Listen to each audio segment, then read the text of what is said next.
welcome to Bake Along number 41. I'm Sarah from Beurre Pastry Shop, and today we are making maple bacon brown butter delicious cornbread. I'm super stoked about this one. It's gonna be really fun, and it's gonna be a quick one, which I think is nice every once in a while. You don't have to always labor over your baked goods. So let's dive right in. Preheat your oven to 400. That's how quick this goes. And I want to say right from the get-go, you don't have to use brown butter, but if you are, throw your butter into a pan, and if you have a pan that is both good in the oven and on the stove top, like a cast iron is what I'm using today, I'm using a 12-inch cast iron, use that because we can just pour our cornbread batter right back into this pan, less mess, less cleanup. So if you're going to brown your butter with me today, get your butter into your pan, whatever pan you're using. If you don't have a pan that's good on the stovetop and the oven that's large enough, or maybe you don't have one at all, totally fine. You can even just use melted butter in this recipe. You could use oil in this recipe if you have nothing else. And then you can use a square pan. You can use a 10-inch cake round. You could use a 9 by 13-inch pan. No matter what, you can make this recipe. The thickness of your cornbread is going to differ based on the size of your pan, and therefore the bake time will. But that doesn't matter. The larger the pan, the shorter the bake. So you just have to pay more attention. My butter is already melting. And I am going full brown butter today. So if you haven't browned butter, fear not, it is not difficult at all. And especially if you're using a cast iron, it'll be pretty quick. And while your butter gets going, we can actually begin getting our dry ingredients together. So I have cornmeal. I'm using yellow cornmeal. If you have a different type of cornmeal, that should work totally fine. Cornmeal and flour. I have tried to find blue cornmeal because I really want to make something with blue cornmeal. I was going to make, I think, blinis with blue cornmeal for a custom order for an appetizer set. Alas, I could not find it, but if you're using blue cornmeal, go you. So flour, cornmeal, and the leavening agents. Baking soda and baking powder are both in this today.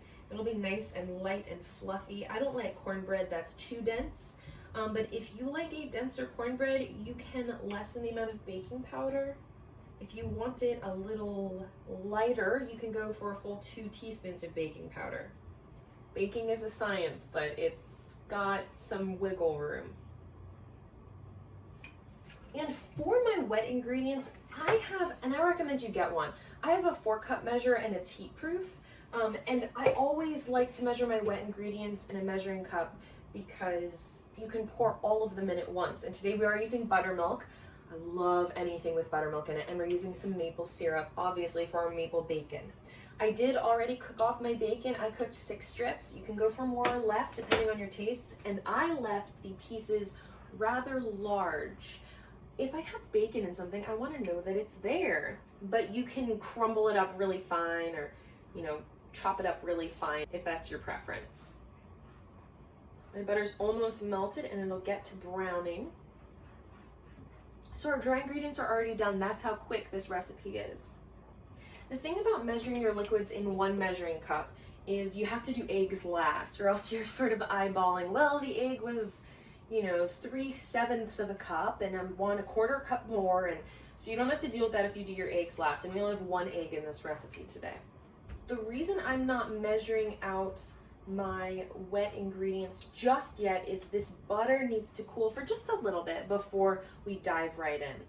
I will say if you don't have buttermilk, you can use a different dairy. That's totally fine. You can use, I do recommend a dairy with a little bit of a higher fat content, but any dairy would really work. You can use half and half or heavy cream if you want something really rich. And in terms of the other fat in this recipe, the butter we're using, again, you can use an oil if you need to. We are using melted butter or brown butter. You can also use bacon fat or put a little bit of bacon fat in there. So if you're cooking off bacon and you like to save the fat, feel free to toss in a 1/4 cup and then supplement it with a 1/4 cup of butter. This is a super loose, free-form recipe. My butter is already looking gorgeous. Maybe you saw the poll I put up. I was talking about this week's Bake Along with someone, and I realized that they considered cornbread to be sweet. and I never have. I've always considered cornbread to be savory, and so I thought, gosh, I need to know. I think about 40 people voted, and it was so close. It was neck and neck the whole time.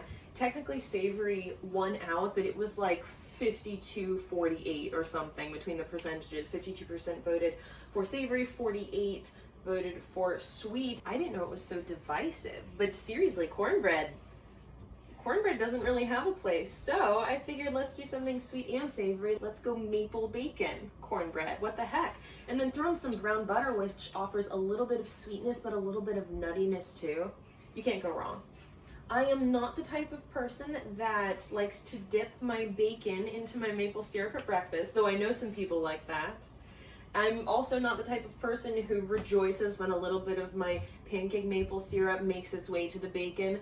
I don't like that, that's not my thing, but I do think the pairing of maple and bacon can be really nice. The maple syrup is taking the place of any other sweetener, so if you typically make cornbread with a little bit of sugar, which is nice for the browning of the cornbread, a little bit of sugar is nice. It's nice in flavor too. Or honey, maybe you typically make your cornbread with honey. I am using maple syrup as the sweetener and the sugar today. So when you're browning butter, it's gonna bubble and then it's gonna foam, and it's gonna be really difficult to see, especially if you're using something like a cast iron. So you do have to pay attention. When I'm making in a cast iron, I like to tilt my pan so it hits the edge, and then it's easier to see that it is almost browned. I just swirl it around, and we do want this pan to retain some of the heat, so I'm going to turn off the stovetop as soon as this is browned, and then I'm going to put it back on the stovetop and just let it sit there while we make our batter. Oh, it smells so good. It's just there. Cast iron is very heavy. I'm going to pour it right into my measuring cup for the wet ingredients. You can see it's nicely browned.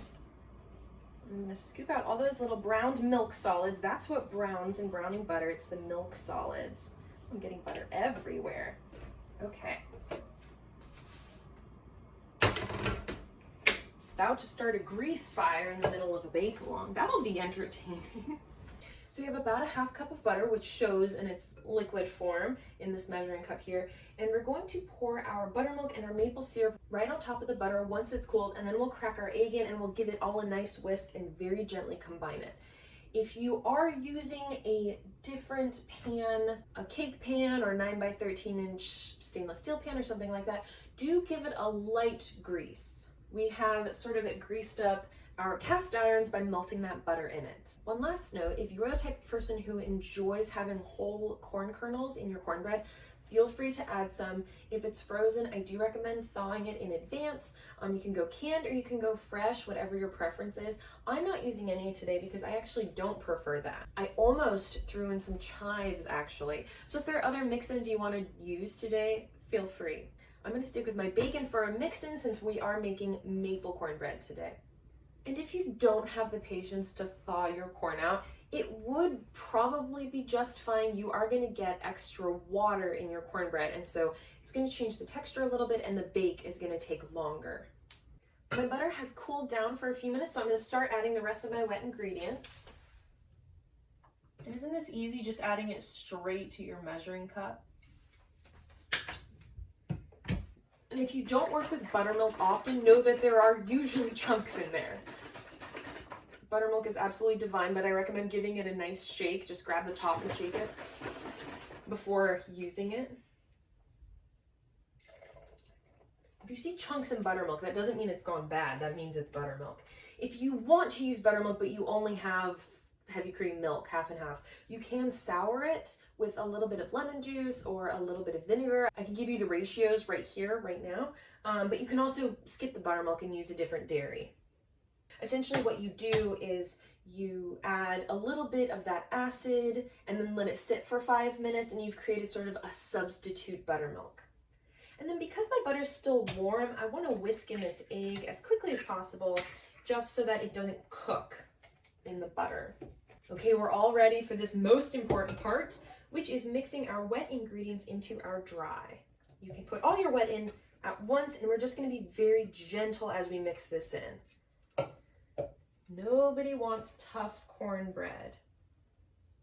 I'm thinking of the boxed cornbread that my family uses, and it says like stir 40 times. And I remember growing up making it, I'd be like 1, 2, 3. I don't count anymore, but the sentiment is still there. The key is you don't want to overmix your cornbread. You don't want this to be tough. Okay? And it will be a little lumpy, and that's okay. I try and very gently break up some of those clumps just by running my spatula along the top. Perfect. And the last step will be stirring in our bacon. Again, you can use more or less or no bacon at all. You can add chives if you want, like I almost did. And I left my bacon in very big pieces. Okay, oven's already preheated to 400. My pan is still a little bit warm. We've got that nice butter I melted into it, and it's time to pour our batter in. Oh, this looks so good.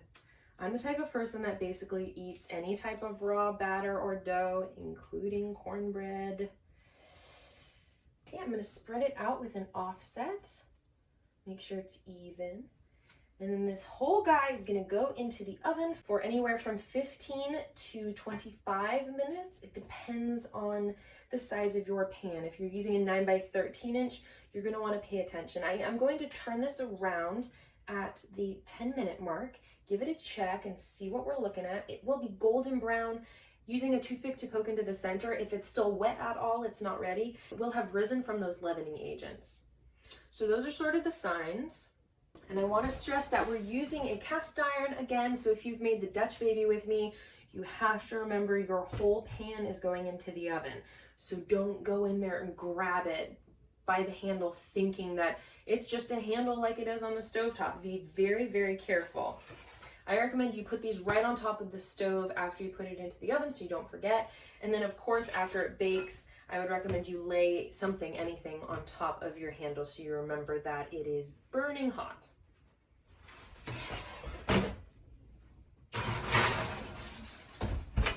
Wonderful, it's into the oven. I'm going to turn it around at the 10-minute mark, check it and see how it's doing, and I'll see you then.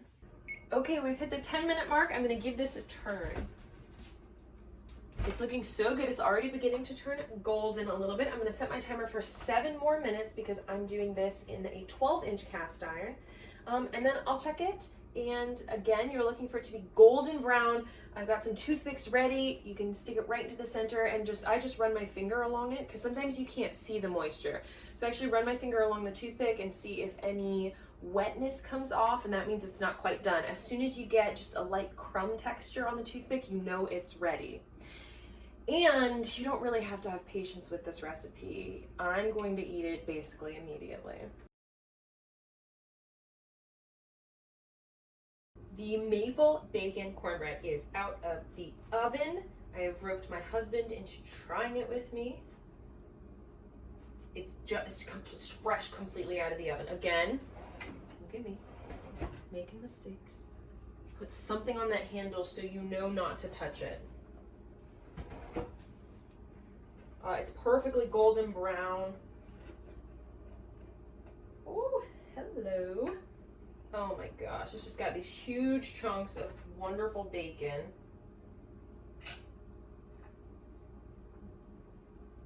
I've cut us massive pieces. I think we're ready to try. Now I'm taking mine with butter because that's how I do cornbread. Josh is taking his with maple syrup. I didn't know that's how you did cornbread. I didn't know either, but when this is maple bacon. Ooh. Wait, I might have to eat this with some maple too. Yeah. Thank you. Just a little bit. But it's really good with butter though, but I take butter with everything. Oh, I overdid it. No, you didn't. I overdid it. Maybe I didn't. No, you didn't. That's really good. I want more bacon. I put 6 pieces in here. Only 6? Oh my god. I mean, you're getting like 8 slices out of that. You need at least a piece of bacon. Probably 2 pieces of bacon per slice, just saying. This is bomb. This is really good. With that maple syrup. Mm-hmm. And I'm sorry to say it, but butter with the maple syrup and the butter. You want to be here while I close? I'm just going to keep eating. That's good.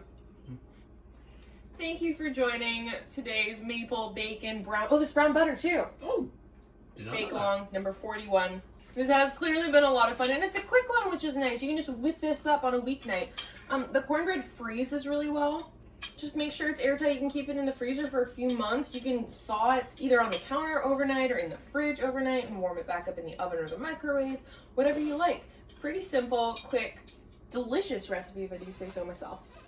If you are local, you can find all local delivery options, which expand and contract throughout the year. Right now, I am gearing up for February, so if you are local, you can head to beurrepastryshop.com/online-ordering, and you can find the full menu there. Again, you always have to keep checking in because I'm constantly adding and taking things away. If you aren't an email subscriber, you can do that on the contact page of the site. That's where I send out all the announcements, and I only send out an email if I actually have something to say. I try to never spam you guys with stuff you don't want to hear about. And trust me, you always want to hear about the new products and the seasonal products. New videos come out every Sunday. Again, this is Bake Along 41, so you've got 40 other videos to go and tackle right now. Sweet, savory, breakfast. I try and keep things interesting and fun. You can find full recipes along with these videos at beurrepastryshop.com/blog. Thank you again for joining. This was super fun. Thank you for trying with me, Josh. And I'll see you guys next week. I have a pretty fun idea. Until then, keep baking. Bye.